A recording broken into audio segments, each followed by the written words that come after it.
The initial moment of impact tore a hole into the hull. But the continuing inertia of the ship pushed it up and over on top of the reef, lifting it above the water level, and gave the oil no place to go except down.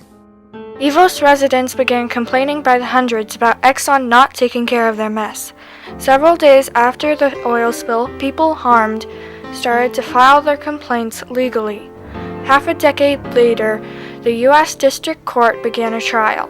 Because there were so many people wanting to litigate, several class action suits were created, ranging from fishermen to Alaska Natives and cannery workers. The case led to $5 billion in punitive damages would be distributed to villages and towns that were harmed. People were excited because they would get their money and justice would prevail, but then Exxon stalled in court in paying the punitive fee. After many years, all of the population that was harmed got a tenth of what they were promised, $500 million. Because I was in the fishing industry, I was involved in the claim settlements. Well, my whole reason for being in Alaska and in Kodiak in particular is because of the oil spill. We didn't have a trial until 1994, so 5 years afterwards, which was pretty quick. The community that summer was very different from the way it had been in previous summers, simply because there were far more people around. That the beaches were oiled and that the fishing seasons were closed and things like that. Exxon was successfully sued for punitive damages in that. Back in 1989, I was a student in law school, and a friend of mine called me during the summer, right after I got done with the bar exam in Washington State in July, and asked if I wanted to come up and work on the oil spill. So it's affected my life greatly.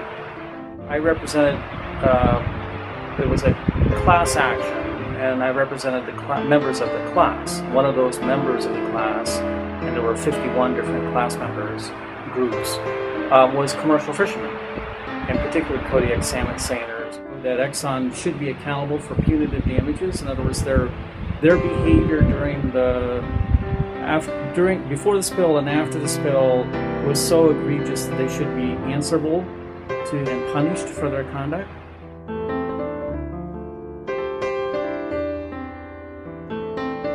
Exxon had not paid sufficient attention to the alcoholism and related problems of the Exxon Valdez.